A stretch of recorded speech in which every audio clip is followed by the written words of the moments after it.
The Adventures of Pinocchio by Carlo Collodi. Chapter 12.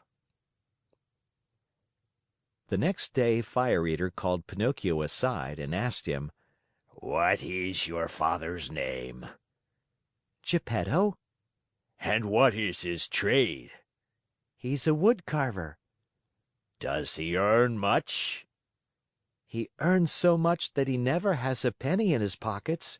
Just think that, in order to buy me an ABC book for school, he had to sell the only coat he owned, a coat so full of darns and patches that it was a pity."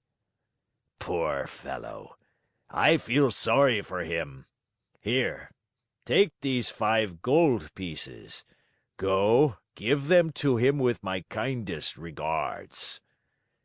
Pinocchio, as may easily be imagined, thanked him 1,000 times. He kissed each Marionette in turn, even the officers, and beside himself with joy, set out on his homeward journey. He had gone barely half a mile when he met a lame Fox and a blind Cat walking together like two good friends. The lame Fox leaned on the Cat, and the blind Cat let the Fox lead him along. "Good morning, Pinocchio," said the Fox, greeting him courteously. "How do you know my name?" asked the Marionette. "I know your father well." "Where have you seen him?" "I saw him yesterday standing at the door of his house." "And what was he doing?" "He was in his shirt sleeves trembling with cold." "Poor father! But after today, God willing, he will suffer no longer." "Why?" "Because I have become a rich man." "You, a rich man?" said the Fox, and he began to laugh out loud. The Cat was laughing also, but tried to hide it by stroking his long whiskers. "There is nothing to laugh at!" cried Pinocchio angrily. "I'm very sorry to make your mouth water, but these, as you know, are 5 new gold pieces." And he pulled out the gold pieces which Fire Eater had given him. At the cheerful tinkle of the gold, the Fox unconsciously held out his paw that was supposed to be lame, and the Cat opened wide his 2 eyes till they looked like live coals, but he closed them again so quickly that Pinocchio did not notice. "And may I ask," inquired the Fox, "what are you going to do with all that money?"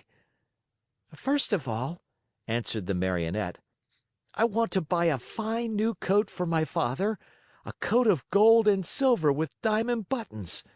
After that, I'll buy an ABC book for myself." "For yourself?" "For myself. I want to go to school and study hard." "Look at me," said the Fox. "For the silly reason of wanting to study, I have lost a paw." "Look at me," said the Cat. "For the same foolish reason I have lost the sight of both eyes." At that moment, a blackbird, perched on the fence along the road, called out sharp and clear: "Pinocchio, do not listen to bad advice. If you do, you'll be sorry." Poor little blackbird! If he had only kept his words to himself! In the twinkling of an eyelid, the Cat leaped on him and ate him, feathers and all. After eating the bird, he cleaned his whiskers, closed his eyes, and became blind once more. "Poor blackbird!" said Pinocchio to the Cat. "Why did you kill him?" "I killed him to teach him a lesson. He talks too much. Next time he will keep his words to himself." By this time the 3 companions had walked a long distance. Suddenly, the Fox stopped in his tracks and, turning to the Marionette, said to him: "Do you want to double your gold pieces?" "What do you mean?" "Do you want 100, 1,000, 2,000 gold pieces for your miserable 5?" Yes, but how? The way is very easy. Instead of returning home, come with us. And where will you take me? To the city of Simple Simons. Pinocchio thought a while and then said firmly, "No, I don't want to go. Home is near, and I'm going where Father is waiting for me. How unhappy he must be that I have not yet returned. I have been a bad son, and the Talking Cricket was right when he said that a disobedient boy cannot be happy in this world. I have learned this at my own expense. Even last night in the theater, when Fire Eater, brrr, the shivers run up and down my back at the mere thought of it." "Well, then," said the Fox, "if you really want to go home, go ahead, but you'll be sorry." "You'll be sorry?" repeated the Cat. "Think well, Pinocchio. You are turning your back on Dame Fortune." "On Dame Fortune," repeated the Cat. "Tomorrow your 5 gold pieces will be 2,000." "2,000," repeated the Cat. "But how can they possibly become so many?" asked Pinocchio wonderingly. "I'll explain," said the Fox. "You must know that, just outside the city of Simple Simons, there is a blessed field called the Field of Wonders. In this field, you dig a hole, and in the hole, you bury a gold piece. After covering up the hole with earth, you water it well, sprinkle a bit of salt on it, and go to bed.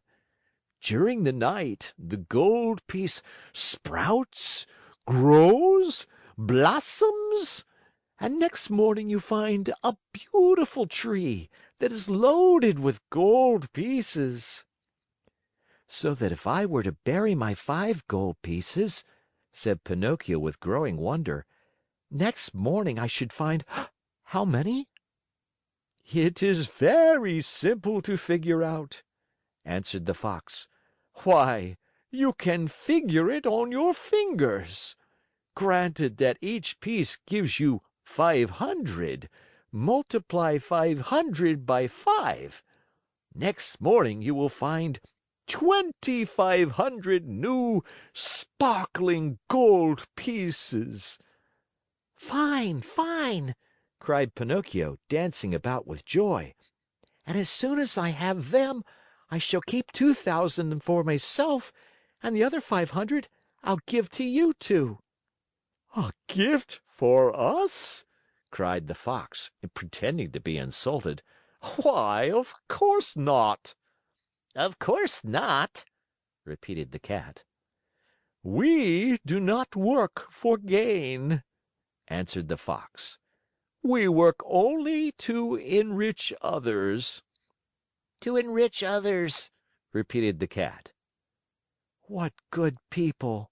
thought Pinocchio to himself, and forgetting his father, the new coat, the ABC book, and all his good resolutions, he said to the Fox and to the Cat, "Let us go. I am with you." End of chapter.